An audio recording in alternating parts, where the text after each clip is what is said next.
মানুষের জীবনের দুনিয়ার জীবনে অনেক রকমের আফসোস থাকে, যে আফসোসগুলো অনেকগুলোই পূরণীয়। অনেক সময় আল্লাহ তাআলা পূরণ করে দেন। দুনিয়ার জীবনের সব আফসোস আল্লাহ তাআলা অল্প ছোট্ট কোনো একটা বিষয় দিয়ে আল্লাহ রাব্বুল আলামিন পুরা করে দেন। আপনার অর্থ নাই, আল্লাহ তাআলা অর্থ দেন। সুস্বাস্থ্য নাই, আল্লাহ তাআলা আপনাকে সুস্থ করে দেন। মুখের মধ্যে আল্লাহ রাব্বুল আলামিন হঠাৎ করেই আল্লাহ তাআলা হাসি ফুটিয়ে দেন। শরীরটা ভালো লাগতেছে, মনটা ভালো লাগতেছে, আয় ইনকাম ভালো। সব আফসোসগুলো দুনিয়ার জীবনে মিটে যায়, কিন্তু আখিরাতের জীবনে মানুষের এমন কিছু আফসোস থাকবে যেগুলো মানুষকে কুড়ে কুড়ে খাবে। প্রতিনিয়ত মানুষ চিন্তা করবে, হায় আফসোস, আমার যদি এই বিষয়গুলো একটু পুরা হতো। 9টা আফসোসের কথা, মানুষের জীবনে 9টা আফসোসের কথা কোরআনুল কারীম এত সুন্দর করে বর্ণনা করেছে। 9টা আফসোস মানুষ বিশেষভাবে করবে। এই 9 আফসোসের ভিতরে প্রথম আফসোস, ইয়া লাইতানি কুনতু তুরাবা। 1 নম্বর আফসোস থাকবে মানুষের, হায় আফসোস, আমি যদি মাটি হয়ে যেতাম। সাধারণভাবে আমরা জানি কবরের উপরের যে মাটিগুলো থাকে, উপরের মাটিগুলো আমাদের দৃশ্যমান, আমরা দেখি। এর নিচের অবস্থা সম্পর্কে আমরা কেউ জানি না। আপনি যদি সিসিটিভি যদি লাগায় রাখেন, নিচের কোনো দৃশ্য আপনার চোখে পড়বে না। কবর এমন একটা জায়গা, অদৃশ্যের এক বিরাট জগৎ। মানুষের কবরের জগৎটা এমন, নবী করিম সাল্লাল্লাহু আলাইহি সাল্লামকে আল্লাহ পাক মাঝে মাঝে দেখিয়েছেন। নবীজি বলেন, কবরের যে দৃশ্যগুলো আমি নবী দেখেছি, এর কোন দৃশ্য যদি তোমরা দেখতে, আল্লাহ তাদাফানু, দাফন কাফন সব তোমরা ভুলে যেতে। কবরের মাটির ভয়াবহতা এত বেশি, কবরের মাটির ভিতরের আযাবটা এত ভয়াবহ। আল্লাহ তাদাফানু, দাফন কাফনের কথা তোমরা ভুলে যেতে, দুনিয়াদারির কথা সব তোমরা ভুলে যেতে। এক মুহূর্তের আযাব যদি দেখতেন, সেই কবরের ভিতরে বড়তম আফসোস থাকবে, ইয়া লাইতানি কুনতু তুরাবা। হায় আফসোস, যদি মাটি হয়ে যেতাম। আজ কবরের মাটি আমার জন্য কিছু করতে পারতো না। কবরের মাটিগুলো এমন ভাবে চাপ মারবে, ডান দিকের হাড়গুলা বাম দিকে চলে যাবে, বাম দিকের হাড়গুলা ডান দিকে চলে আসবে। ঠিক সেই মুহূর্তে নজর করে দেখবে, কবরের ভিতরে হঠাৎ করে নূর জ্বলে উঠেছে। লোকটা বলবে, কে গো তুমি? কবরের ভিতরে হঠাৎ করে কোত্থেকে আসলে? জবাব দেওয়া হবে, নূরুন ওয়া বুরহানুন ওয়া নাজাত। আমি কবরের ভিতরে তোমার সালাত দাঁড়িয়ে গিয়েছি, তোমার নামাজ আলো হয়ে দাঁড়িয়ে গেলাম, সাক্ষী হয়ে তোমার জন্য আছি। নাজাতের ফয়সালা নামাজের কারণে আল্লাহ রাব্বুল আলামিন দান করে দিবে। সেই কবরের ভিতরে সবচেয়ে বড় আফসোস থাকবে, ইয়া লাইতানি কুনতু তুরাবা। আফসোস, যদি মাটি হয়ে যেতে পারতাম। সেদিন মানুষ আফসোস করবে, ইয়া লাইতানি কদ্দামতু লিহায়াতি। জীবনে কবরের জন্য যদি কিছু পাঠায় আসতে পারতাম। কবরের ভিতরে যাওয়ার পরে মিলউল আরদি যাহাবান ওয়া লা ইফতাদা বিহি, সারা দুনিয়া পরিমাণ স্বর্ণ যদি আপনি দিয়ে দেন, আল্লাহ রাব্বুল আলামিন এক মুহূর্তের জন্য ক্ষমা করবে না, একটা মুহূর্তের জন্য মাফ হবে না। সেই কবরের ভিতরে আফসোস করে মানুষ বলবে, আগে ভাগে যদি কবরে কিছু পাঠাতে পারতাম। কবরের ভিতরে যাওয়ার পরে মানুষের জন্য ইলমুন ইনতাফাউ বিহি, যেই জ্ঞান উপকারী জ্ঞান, এমন উপকারী জ্ঞানগুলা মানুষের জন্য কাজে আসবে, দলে দলে মানুষগুলোকে আল্লাহ পাক সদকায়ে জারিয়া দিয়ে ওই জ্ঞানের লেখককে যিনি মাফ করে দিবেন তিনি কে?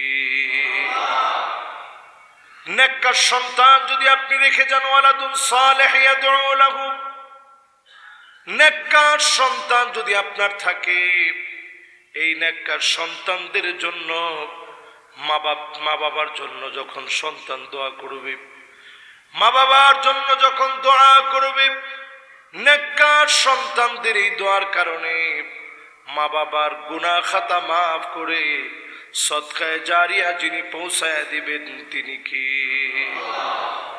আরেকটা আমল আপনার দুনিয়ার জীবনের সাদাকাতুন জারিয়া, ভালো ভালো যে কাজগুলো আপনি করে গেছেন এগুলোই আপনি কবরের জন্য পাঠাইছেন, সন্তান মানুষ বানিয়েছেন, কবরের জন্য এটা আপনি জমা রাখছেন। আপনি আপনার জীবনে যে সুন্দর আমলগুলো করছেন, ভালো শিক্ষণীয় কোনো কিছু রেখে গেছেন, এটা কবরের জন্য আপনি জমা রাখছেন। মানুষ সেদিন দ্বিতীয় আফসোস করবে, আফসোস কবরের জন্য যদি কিছু পাঠিয়ে মরতে পারতাম, আজকে আমার কবর এত ভয়াবহ হতো না।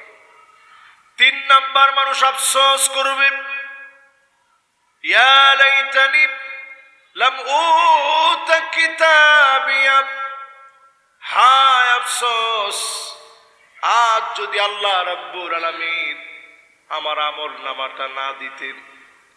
মানুষের যখন বাম হাতে আমল নামা চলে আসবে, নিজে নিজের হাতগুলা কামড়াতে থাকবে আর বারবার বলবে, আল্লাহ আপনি যদি আমল নামাটা হাতের মধ্যে না দিতেন। ডান হাতে যাদের আমল নামা হবে সৌভাগ্যবান হয়ে যাবে, বাম হাতে যাদের আমল নামা আসবে দুর্ভাগা হয়ে চিৎকার করে সেদিন কাঁদবে, আল্লাহ কেন আজকে আপনি আমার আমল নামা দিলেন। মানুষ সেদিন আফসোস করবে, আল্লাহ পাক সেদিন জবান বন্ধ করে দিবেন, চোখের জবান আল্লাহ পাক সেদিন খুলে দিবেন, কানের জবান খুলে দিবেন, চামড়ার জবান খুলে দেওয়া হবে।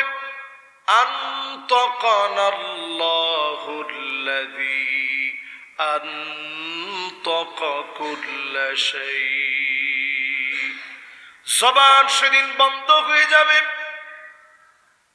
নিজের চামড়ার জবান খুলে যাবে। সেদিন লোকটা প্রশ্ন করবে, ও চামড়া আজকে কেন তুমি আমার বিরুদ্ধে সাক্ষী হয়ে দাঁড়ায় গেলা? সেদিন আপনার আপন আপন চামড়া, আমার এত দামি সুন্দর চামড়া, যেই চামড়ার যত্ন নিয়েছেন আমলের যত্ন নেন নাই, আল্লাহর সামনে সেদিন দাঁড়ায় যাবে। বাম হাতে আমল নামা দিবেন, আল্লাহ রাব্বুল আলামিন সেদিন বলবেন, ইকরা কিতাবাক কাফা বিনাফসিকাল ইয়াউমা আলাইকা হাসিবা, পড়ো তুমি তোমার আমল নামা, নিজে নিজে পড়ে পড়ে বলো। যাকে আল্লাহ বলবেন পড়ো আর বলো, মান্নু কি সাহালাক, ওই লোকটার ধ্বংস হওয়া ছাড়া কোনো উপায় নাই। সেদিন ওই লোকটা ধ্বংস হয়ে যাবে, নিজে নিজের হাত চিবায় খাবে, হাত থেতলে ফেলবে, চিৎকার করে মানুষ সেদিন কাঁদবে আর আফসোস করে বলবে, আয় আল্লাহ যদি আপনি আমল নামা না দিতেন আজকে তো বেঁচে যেতাম। আফসোস নাম্বার 3। চতুর্থ নাম্বার মানুষের সেদিন আফসোস হবে। কোরআনুল কারীম আল্লাহ রাব্বুল আলামিন সে আফসোসের কথা বলছেন, আফসোস করে বলবে, ইয়া ওয়াইলাতা লাইতানি লাম আত্তাখিয ফুলানান খলিলা, হায় আফসোস অমুককে যদি বন্ধু না বানাতাম আজকে এত বড় মুসিবতে পড়তাম না। দুনিয়ার জীবনে নজর করলে দেখা যায় বন্ধুদের পাল্লায় পড়ে সবচাইতে বড় বড় গুনাহগুলা করা হয়, ঠিক কিনা বলে? সবচাইতে বড় বড় গুনাহ বন্ধুদের পাল্লায় পড়ে মানুষ করে। এই জন্য জীবনে সোহবত, মানুষের সান্নিধ্য, নেককারদের সাথে চলা, এটা অনেক বড় বিষয়। বন্ধুত্ব হবে নেককার দিনদারদের সঙ্গে, ভালো মানুষের সঙ্গে বন্ধুত্ব হবে। নেককার দিনদারদের সঙ্গে যদি বন্ধুত্ব হয়, এই বন্ধুত্বটা বড় দামি হবে। এবং এই বন্ধুত্বের কারণে আপনি যদি মুশকিলেও পড়ে যান কিয়ামতের দিন, যারা জান্নাতি হবে তারা সেদিন আল্লাহর কাছে বলবে, আল্লাহ, কিছু লোক তো আমার সঙ্গে দুনিয়ার জীবনে বন্ধুত্ব রেখেছে, আল্লাহ আজকে যদি আমার একটু আপনি সুযোগ দিতেন। আল্লাহ বলবে, জান্নাতি, কি সুযোগ তোমার প্রয়োজন একটু বলো। আল্লাহ, কিছু লোক তো ছিল আমার বন্ধু, একসাথে চলতাম, অনেক দিন তো আল্লাহ জাহান্নামে মার খেয়েছে, আল্লাহ এখন একটু মাফ করে দেন না। আল্লাহ পাক সেদিন জান্নাতীকে সুযোগ দিবে, নিজে ওই লোকটা জাহান্নামে প্রবেশ করবে, জাহান্নামের আগুন আল্লাহ থামায় দিবে। কানু ইউসাল্লুনা মা'না ওয়া ইয়াসুমুনা মা'না, সেদিন বলবে আল্লাহ, এই লোকগুলো আমার সঙ্গে নামাজ পড়েছে, রোজা রেখেছে, বিভিন্ন কারণে আযাব আর পাকড়াওয়ের সম্মুখীন হয়েছে, মালিক মেহেরবানি করে মাফ করে দেন। সেদিন মাফ চাওয়ার পরে যিনি মাফ করে দিবেন তিনি কে? এই জন্য মানুষের 4 নম্বরের আফসোস থাকবে, হায় আমার আফসোস, যদি একটু ভালো ভালো মানুষগুলার বন্ধু বানাইতে পারতাম। কি ছাতা মাতা বন্ধু বানাইলাম। আমাদের সমাজের ভিতরে বন্ধু কে হয় এটা আমরা চিন্তাও করি না, ভাবিও না। ওই লোক আমার বন্ধু হবে যার আমলটা আমার চাইতে ভালো, যার আখলাক আমার চাইতে সুন্দর, যার কথা আমার চাইতে ভালো। জীবনে বন্ধুদের কাছ থেকে অনেক কিছু শিখেছি। বিশেষ করে আমি অত্যন্ত ঋণী। আমার অনেক বন্ধু ছিল বিদেশে। আল আজহারে যখন পড়ি, সোমালিয়ার একজন বন্ধু ছিল আমার। আমি আজও তারে এই মিম্বারে বসে তার কথা স্মরণ করতেছি। চিন্তা করে, যেদিন আমি শেষ বাংলাদেশে চলে আসবো 5 বছর পরে, একটানা 5 বছরের ভিতরে একবারও আসিনি। শেষ যেদিন আমি বাংলাদেশে আসব, ফজরের নামাজ পড়লাম। কত আপনজন প্রিয়জন এই 5 বছরে হয়েছে। সবার কাছ থেকে বিদায় নিচ্ছিলাম, কিন্তু আমার মনে একটা স্বপ্ন যে এতদিন পরে বাড়ি যাচ্ছি, আব্বা আম্মা ভাই বোন সবাই দেখব। বিদায় নিচ্ছি, তেমন মনটা খারাপ লাগতেছে না, কারণ দেশে আসতেছি। যখনই সোমালিয়া, তার নাম ছিল মোহাম্মদ, মোহাম্মদের সঙ্গে যখন আমি একেবারে গেইটে দেখা করলাম, সে আমারে বলতেছিল, সাদেক, দুনিয়ার জীবনে হয়তো আর কোনোদিন তোমার সঙ্গে দেখা নাও হতে পারে, আল্লাহর জান্নাতে যেন আল্লাহ তাআলা দেখা করায়। আমি চিন্তা করলাম, মালিক, দুনিয়ার সম্পর্ক তো এই জন্যই, এই সম্পর্ক শুধু দুনিয়ার জন্য নয়। আলেমকে আপনি ভালোবাসেন, খতিবকে আপনি মহব্বত করেন, কোন স্কলারকে আপনি ভালোবাসেন, মহব্বত করেন, তার আলোচনা হৃদয়ের ভিতরে দাগ কেটে যায়। এগুলা শুধু লৌকিকতার জন্য নয়। এই মহব্বত আপনি করেন শুধুমাত্র দ্বীনকে ভালোবেসে, আল্লাহ রাব্বুল আলামিনকে ভালোবেসে মহব্বত করেন। এই মহব্বত সাধারণ হবে না। আল্লাহ পাক কিয়ামতের দিন ডাক দিবে, আইনাল মুতাহাব্বুনা বিজালালি আল ইয়াউমা উযিল্লুহুম ফি যিল্লি ইয়াউমা লা যিল্লা ইল্লা যিল্লু। ও আমার মহব্বতের গোলাম, একজন আরেকজনকে মহব্বত করেছিলাম শুধুমাত্র আমি আল্লাহর জন্যে, আমি আল্লাহকে পাওয়ার জন্যে। আমার জালালিয়াত, বড়ত্বের কথা মনে করে একজন আরেকজনকে মহাব্বত করেছিলাম। হৃদয়ের এই টানে যদি মহাব্বত করতে পারেন, হৃদয় থেকে যদি একজন আরেকজনের সঙ্গে পছন্দ হওয়া, দুনিয়ার জীবনে সম্পর্ক রাখা, সব যদি আল্লাহর জন্য আপনি করতে পারেন, আর সে আজিমের নিচে যিনি ছায়া দিয়ে দিবেন তিনি কে? এই জন্য মানুষের 4 নাম্বার আফসোস থাকবে। হায় আফসোস, যদি দুনিয়ার জীবনে ভালো ভালো বন্ধুগুলা পছন্দ করতে পারতাম, কি ছাতা মাতা বন্ধু বানাইলাম। 4 নাম্বারের আফসোস থাকবে এটি। 5 নাম্বার, সেদিন মানুষ আফসোস করবে, আফসোস করে বলবে ইয়া লাইতানা আতা'না আল্লাহ ওয়া আতা'না আর-রাসূলা। আফসোস, যদি আল্লাহর আনুগত্য করতাম, নবীর আনুগত্য করতাম, জীবনটা এমন হতো না। আজকেও নিজেকে প্রশ্ন করে দেখেন, আল্লাহর আনুগত্য যারা করে তারা ফজরের নামাজ পড়ে ঘুমায় না? না পড়ে? নামাজ পড়ে যদি আপনার ঘুমাইতে মনে চায়, পইরা ঘুমাইতে পারে। তারপরে ফজরের পরে ঘুমটা, এটা একটা বদ অভ্যাস। আমাদের এখন ঢাকা শহরে ঘুমায় না এরকম লোক একেবারেই পাওয়া যায় না। আমাদের ঘুম শেষ হয় 8টার সময়। অনেকে আবার ফতোয়াও জানে যে হুজুর এটা তো ঘুমের কারণে নামাজ কাজা গেছে, অসুবিধা নেই, উঠেই হুজুর প্রথমে আমি ওযু বানাই এরপরে নামাজটা পড়ে নেই। কারণ আমাদের দেশে অনেকে বলে, জিজ্ঞাসা করে যে আপনার রুটিনটা কি? কয় না, আমার রুটিনটা হচ্ছে এই তো সকালবেলা উঠি, এরপরে জায়নামাজ খুঁজি, জায়নামাজ খুঁজে নামাজ কালাম পড়ি। সকালবেলা উঠি আপনাকে জায়নামাজ খুঁজতে বলা হয় নাই, ফজরের সময় আপনাকে জায়নামাজ খুঁজতে বলা হয়েছে। ও ঠিকও তো কয় না। সকালবেলা হয় কয়টার দিকে আমাদের জানেন? যার 6টায় অফিস তার 1 ঘন্টা আগে আমাদের সকালবেলা হয়। যার অফিস 11টায় তার সকালবেলা হয় 10টায়। যার অফিস হয়তো 10টায়, তার অফিস যেহেতু 10টায়, 9টার সময় তিনি জাগ্রত হন, ফিটফাট হন। এরপরে 2 রাকাত পরে একটু বের হন, আল্লাহরও একটু বুঝ দিলেন যে আল্লাহ আমি তো পড়ছি। এরকম যদি সারা বছরের আপনার অভ্যাস হয়, এই নামাজ আল্লাহর কাছে কবুল হবে?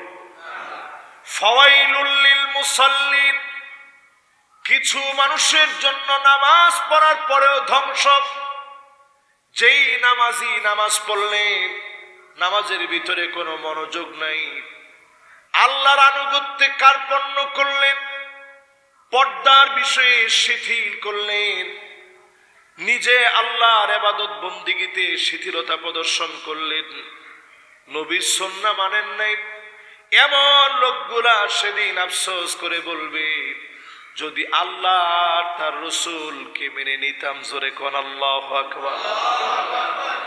আমাদের দেশে এইরকম মুসলমানও পাওয়া যায়, ওনারা জয় বাংলা বলতে বলতে মারা যাবে।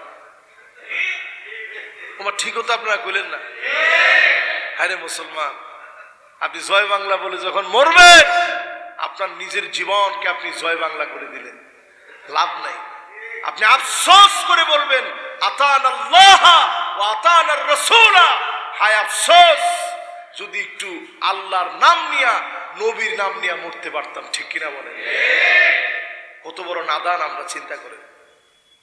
জয় বাংলা বলতে বলতে যদি আপনি মরেন, লাভটা কি? কি লাভটা আমার একটু বলেন। মানুষ যে কত রকমের ঈমান ধ্বংস করে একটু টেরও পায় না। কিছু কিছু কথা আপনারে কই নিয়ে যায় আপনি জানেন? ইন্নাল আবদা লা ইয়াতাকাল্লামু বিল কালিমা মা ইয়াতাবায়ানু বিহা, ইন্নাল আবদা লা ইয়াতাকাল্লামু বিল কালিমাতি মা ইয়াতাবায়ানু ফিহা, আবআদু বাইনাল মাশরিকি ওয়াল মাগরিব। 2টা ঠোঁট দিয়ে এমন কথা অনেক সময় মানুষ বের করে, এত নিকৃষ্ট হয়ে যায়, জাহান্নামের এত অতল গহ্বরে চলে যায়। 2টা ঠোঁটের কথার কারণে মাশরিক থেকে মাগরিব যত দূরে, 2 ঠোঁট দিয়ে কথা বলে এত দূরে জাহান্নামের অতল গহ্বরে চলে যায়, জাহান্নামের এত নিচের জায়গায় তার জায়গাটা হয়ে যায় শুধুমাত্র কথার ভিতরে উল্টা পাল্টা বলার কারণে। এরকম লোক আছে না নাই? যা ইচ্ছা তাই আপনি বলবেন। আপনি বলবেন আফসোস, যদি আল্লাহ তার রাসূলের পথ আর মত যদি মেনে নিতে পারতাম। এটা কয় নাম্বার আফসোস? 5 নাম্বার। এরপরে মানুষ সেদিন আফসোস করবে, ইয়া লাইতানি ইত্তাখাযতু মা'আর রাসূলি সাবিলা। আল্লাহ নবী যেই পথ দেখিয়ে গেছে, ওই পথ যদি আমার পথ হতো, সমাজতন্ত্র, পুঁজিবাদ, লেলিনের মতবাদ, মাও সেতুংয়ের মতবাদ, হাবি জাবি মতবাদ বাদ দিয়ে জমিনে যদি কোরআনের জন্য কাজ করতে পারতাম। জোরে কোন আল্লাহু আকবার।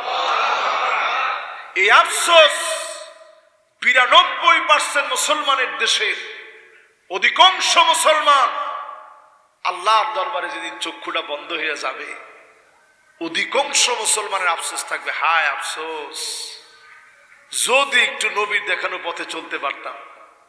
যাদেরকে মৌলবাদী বলেন, এই মৌলবাদীদের পথে যদি থাকতে পারতাম আজকে আফসোস করা লাগতো না। ঠিক কিনা বলেন? এটা আফসোস নাম্বার কয়? মাশাআল্লাহ, সুন্দর মনোযোগ আছে আপনাদের। এটা 6 নাম্বার আফসোস। এগুলো কি আমার কথা? আপনারা মনে এরকম ভাবে কইতেছেন যে এটা হুজুরের কথা, মানলে মানলাম, না মানলে না। কিসের আফসোস? আমাদের আফসোস তো এখন চায়ের দোকানে, আহারে আগে ভালো ছিল, আগেই ভালো ছিল। আমাদের আফসোস হচ্ছে এগুলা, এটি দুনিয়ার আফসোস। আর আখেরাতের আফসোস হবে এই 9 ক্যাটাগরির আফসোস। দুনিয়ার আফসোস আল্লাহর হস্তে বাদ দেন। দুনিয়ার আফসোস দিয়ে কিচ্ছু যায় আসে না। আপনি কি পাইলেন আর না পাইলেন, দুনিয়ার সব আপনি হিসাব মিলাই দেখবেন সব আগের মতো। আপনি থাকলেও আগের মতো, না থাকলেও আগের মতো, সব আগের মতো। দুনিয়ার আফসোস কিচ্ছু যায় আসে না। কয় নাম্বার গেল? 7 নাম্বার আফসোস সেদিন মানুষ করবে। 7 নাম্বারে মানুষ সেদিন আফসোস করবে, ইয়া লাইতানি কুনতু মা'আহুম ফাআফুযা ফাওজান আযীমা। আফসোস করে সেদিন বলবে, আফসোস, এই লোকগুলোর সাথে যদি থাকতাম আজকে বিজয়ী হয়ে যেতাম। জোরে কোন আল্লাহু আকবার। কোন লোকগুলো আপনি নিজে একটু চিন্তা করেন। দুনিয়ার জীবনে যাদেরকে আপনি জঙ্গি বলছেন, দুনিয়ার জীবনে যাদেরকে মৌলবাদ বলছেন, দুনিয়ার জীবনে যাদেরকে রাজাকার বলে গালি দিচ্ছেন, এরকম লোক আছে না নাই? দুনিয়ার জীবনে যত অপমান সব হুজুরদেরকে করছেন। কিছু লোকের যদি হুজুররা ডাকেও, ভাই নামাজে আইসেন, না হুজুর কাপড়টা ভালো না। হুজুর ঠিক আছে, কাপড় ভালো না, কি সমস্যা হয়েছে? না পেশাব টেশাব করে ওইরকম পানি টানি নেই নেই তো। ঠিক আছে, অসুবিধা নেই, একটু প্যান্টের মধ্যে সিটা দিয়া হইলেও নামাজে আসে। না হুজুর মনটাও ঠিক নেই। হুজুর কাছে ঠিক আছে, অসুবিধা নেই, মনটারে বাইন্দা যেমনি হোক মসজিদে নিয়ে আসে। না হুজুর মনটা ঠিক থাকলেও মাগার হুজুররা ভালো নয়, হুজুররাই ভালো না। এরকম হুজুরদের দোষ দেখা ব্যক্তিগুলো আফসোস করে বলবে, আফসোস, যদি একটু হুজুরদের সাথে থাকতাম। এই জন্য নামাজিদের সাথে থাকেন। আমরা সবসময় পথের মধ্যে থাকি, আমাদের জন্য দোয়া করেন। যদি হায়াত ফুরায় যায়, এই কথাগুলোর উপরে আমল করেন। এই কথাগুলো আমার না, এই কথাগুলো কার? আল্লাহর কথা। মানুষ আফসোস করবে, আফসোস, যদি একটু এই মানুষগুলোর সঙ্গে থাকতাম। নামাজিদের সঙ্গে সম্পর্ক গড়েন, নেককারদের সঙ্গে একটু সোহবত করেন, মাঝে মাঝে যান, যাকে আপনার নেককার মনে হবে। আবার বন্ডরে আপনি নেককার মনে করে সব শেষ করেন না। বাংলাদেশে তো এইরকম ভণ্ড আছে, 21 বার করে যদি একটু বাবার নাম নেয়, ইয়া মুর্শেদ বাবা, কি জানি, বাবা জালালি, ইয়া মুর্শেদ বাবা জালালি, ইয়া মুর্শেদ বাবা জালালি, ইয়া মুর্শেদ বাবা আবেদ শাহ, এরকম 21 বার বললে নবী নাকি আপনার জন্য চলে আসবে, নামাজের কোনো দরকার নেই।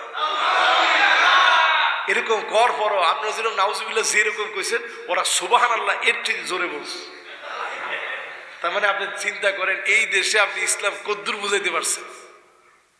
ওই লোক ঠিকই সুবহানাল্লাহ আল্লাহু আকবার বাবা আবেদ শাহ কয়া বিরাট জোরে তাকবীর দিচ্ছে, আপনি যেরকম নাউজুবিল্লাহ বলছেন। তার মানে বোঝা যায় আরে মানুষ, ওই মানুষটাও তো হয়তো বুঝে নাই দেখে সেখানে গিয়ে এই কথা বলে। কত নাদান হলে পরে একটা মানুষের বুঝের ঘাটতি এত দূর হইতে পারে।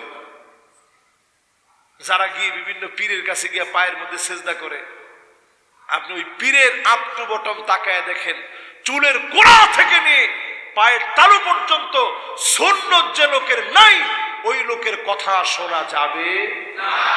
একটা পরিষ্কার কথা। যত বড় জ্ঞানী আপনার কাছে মনে হয় লাভ নেই। তাহলে এটা আফসোস নাম্বার কত? 7। আর 2টা আফসোস বাকি। 8 নম্বরে সেদিন মানুষ আফসোস করে বলবে, ইয়া লাইতানি লাম উশরিক বিরাব্বি আহাদা। হায় আমার আফসোস, আল্লাহর সঙ্গে যদি শরিক না করতাম, শিরিক যদি না করতাম। এখন আমাদের সমাজের ভিতরে শিরিক আছে না নাই? সার্বভৌম ক্ষমতার মালিক জনগণ, সাংবিধানিক দৃষ্টিকোণে সংবিধানের মালিক জনগণকে মনে করা পাক্কা শিরক। আপনারা সবাই একটু কোন কি?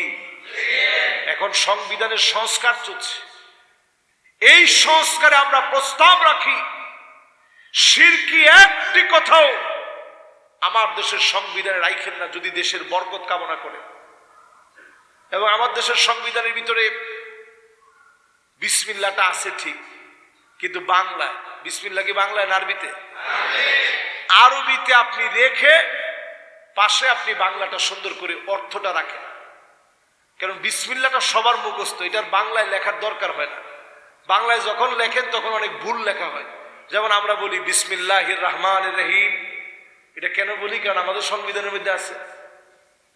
কোরআন শরীফের মধ্যে তো বিসমিল্লাহির রহমানির রহিম নাই। আমাদের দেশের অলরাউন্ডার তিনি যখন বক্তব্য দিতে গেছেন, তিনি সব পারেন, কিন্তু ঠিক এই জায়গায় এসে বিসমিল্লাহির রহিম মাঝখানে একটা বাদ হয়ে গেছে। কেন বাদ হয়েছে? কারণ আসলে আমরা সহিভাবে বিসমিল্লাহর চর্চা করতে শিখি নাই, ঠিক কিনা বলেন? এই জন্য আজকের এই ছোট্ট আলোচনা থেকে বলবো, শিরিক বাদ দেন, সুন্দরভাবে অনুবাদ করতে শিখেন। সংবিধানের বিসমিল্লাহর অনুবাদটাও ভুল আছে। পরম করুণাময় অসীম দয়ালু আল্লাহর নামে শুরু করছি, জোরে করে আল্লাহু আকবার।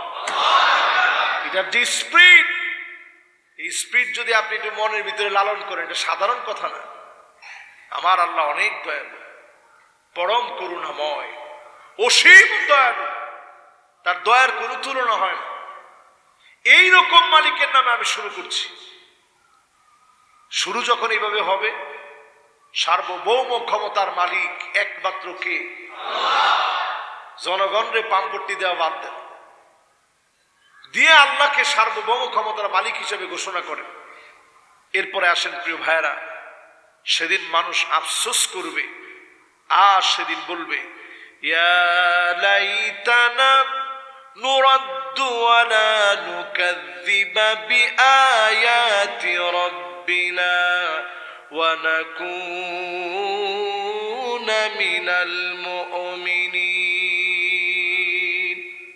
হায় আমার আফসোস, কেন যে কোরআনটারে মিথ্যা মনে করেছিলাম, আল্লাহর আয়াতগুলোরে কেন যে মিথ্যা মনে করছিলাম। আফসোস আজকে যারা দুনিয়ার জীবনে আল্লাহর আয়াতকে মিথ্যা মনে করেন, হেয় প্রতিপন্ন করেন, আজ থেকে সিদ্ধান্ত নেন, কোরআন আমার সংবিধান, কোরআন আমার জীবন বিধান, এই কোরআনের জন্য জীবন যাবে। কোরআনের একটা আয়াতকে আমি মিথ্যা মনে করতে পারি না। যদি এটাই হয় তাইলে বোনের হক আর দিয়েন না। যে লোকটা বোনের হক দেয় না, ওই লোকটা কোরআনের আয়াতটারে মিথ্যাই মনে করে। এটা তো ঠিকও আপনারা বলতেছেন, কেন ঠিক বলতেছেন এটা তো আমি বুঝি। ঠিকটা আমরা এই ক্ষেত্রে বলি, আমরা সবসময় বলি যে আল কোরআনের আইন বাংলাদেশে আসুক, পার্লামেন্টে কোরআন যাক। আমি প্রশ্ন করি, কোন দেশে এই বাংলাদেশের মতো এত সুন্দর একটা দেশ, কোন দেশে আপনি কি এরকম সুন্দর রীতিনীতি পাবেন? কিন্তু এই বাংলাদেশে রীতিনীতির ভিতরে এই রীতিও আছে, বোনদের হক দিয়ে দেন। কোন সরকার আপনার নিষেধ করেনি, করছে নাকি? কোন সরকার এটা বলে নাই যে মহিলাদের অধিকার দিও না। এমনকি বাড়াতে বাড়াতে আমাদের দেশে সমান অধিকার চেয়েছে। আর ইসলাম তো আপনাকে নারীদের যে হকটুকুন দিয়েছে, এই হকটুকুন যদি আপনি দিয়ে দেন, কোন সরকার আপনাকে বাধা দেয় না। আল্লাহর কোরআন এই বিধান আপনাকে দিয়েছে। একটা বিধানই যদি আমরা মানতে না পারি, গোটা কোরআন আসবে, আমরা মেনে নিব, এটা কি চিন্তা করা সম্ভব? এই জন্য একটা একটা করে শুরু করেন, নিজের পরিবার থেকে শুরু করেন, বোনদের হক দিয়ে দেন। রিজিক আপনার যেখানে আছে, যতটুকুন আছে, ওইটা আপনার আসবেই আসবে, কেউ ফিরে নিতে পারবে। যে জায়গায় মমতা আছে যেতে হবে, যে জায়গায় খানা আছে যাওয়া লাগবে। ছোট্ট 1 মিনিটে আপনাদেরকে বলি, যেখানে রিজিক আছে, একবার আমরা 7 জন মিলে তুরে সিনাই গেছি, বাংলাদেশের প্রতিযোগিতা, কয়েকজন শিক্ষক সহ আমি গেছি। আমি অবাক হয়ে গেছি, সবাই মিলে আমরা অসুস্থ হয়ে গেলাম। ওইখানে যাওয়ার পরে হাই রে অসুস্থ, সবার পেট খারাপ হয়ে গেছে, শুধু ড্রাইভার ছাড়া। আমি চিন্তা করলাম, ড্রাইভার বেচারারে অন্য যেদিনই বলছি যে বাঙালি খানা খাও, সে মনে হয় 3-4 দিনের অভুক্ত, এত পরিমাণ খাইছে। মাশাআল্লাহ, তোমাদের খানা লাযীজ, খাইলেই স্বাদ লাগে। ফিলফিল মিয়া, ফিল মিয়া, কয়েক মরিচ একেবারে 100 দেওয়া, খুব ভালো লাগে। তারপরও খুব খাইছে। কিন্তু ওই দিন বেচারারে এতবার জোরাজোরি করছি, এত সুন্দর করে খিচুড়ি পাকায় নিয়ে গেছি, বেচারা খায় না। আমি আরে বেটা আজকে একটু খাইয়া দেবো, খুব সুন্দর হয়েছে। না না না, আজকে খাবো।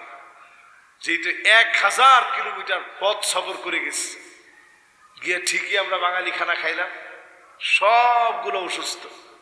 আমি চিন্তা করলাম অন্য জায়গায়, অসুস্থ হওয়ার পর ঠিক একটা জায়গায় একেবারে কুড়ে ঘরের মতো, ওই জায়গায় এসে আর শরীর চলতেছে না। স্যালাইন তো ওই দেশে নাই, কারো পেট টেট খারাপ হয় না আরব দেশে, স্যালাইন টেলাইন তেমন নাই। তো চিন্তা করলাম, একটু সামান্য চিনি, সামান্য একটু লবণ আর পানি দিয়ে ঝাঁকা দিলেই তো স্যালাইনের মতো হয়, ওইটি একটু উপকার হবে শরীরের জন্য। একজনের কাছ থেকে চেয়ে নিয়ে কোন রকম স্যালাইন বানায় যখন খাচ্ছি, খাওয়ার পর দেখলাম আমাদের জন্য গরম গরম রুটি নিয়ে একজন আসছে। আমি চিন্তা করলাম, সুবহানাল্লাহ, সবগুলা মানুষের পেট খারাপ হবে, এই জায়গায় আসা লাগবে, একটু সামান্য লবণ, সামান্য মিষ্টি, সামান্য পানি দিয়ে স্যালাইন বানায় খায়া, এরপরে এই টাটকা গরম রুটিগুলা যিনি লিখে রাখছেন তিনি কে? আসতেই হবে আপনার এই জায়গায়। অসুস্থ না হলে তো এই জায়গায় আমরা আসতাম না, আমরা অন্য স্পটে চলে যেতাম, সেখানে দেখতে দৌড়ায় চলে যেতাম এবং সেখানে দেখতাম। কিন্তু এই অসুস্থ হওয়ার মধ্য দিয়ে আল্লাহ বুঝাই দিল, রিজিক যার যেখানে, সেটা তুরে সাইনা, পাহাড়ের পাদদেশে আপনার জন্য যদি রিজিক থাকে, ওই জায়গায় যাওয়া লাগবেই। ঠিক কিনা বলে? এজন্য খুব বেশি রিজিকের জন্য কষ্ট করা দরকার নেই। আল্লাহর কাছে চাবেন, চেষ্টা করবেন, ফিকির করবেন, আল্লাহ রাব্বুল আলামিন আমাদেরকে দান করবেন। এই 9টা আফসোস মানুষের জীবনে, বিশেষ করে আখিরাতের জীবনে সবচেয়ে বড় 9টা আফসোস থাকবে। এই 9টা আফসোস মাঝে মাঝেই মনে করবেন, হায়রে আমার জীবনে আফসোসগুলো যেন না আসে। মাঝে মাঝে এটা মনে করবেন।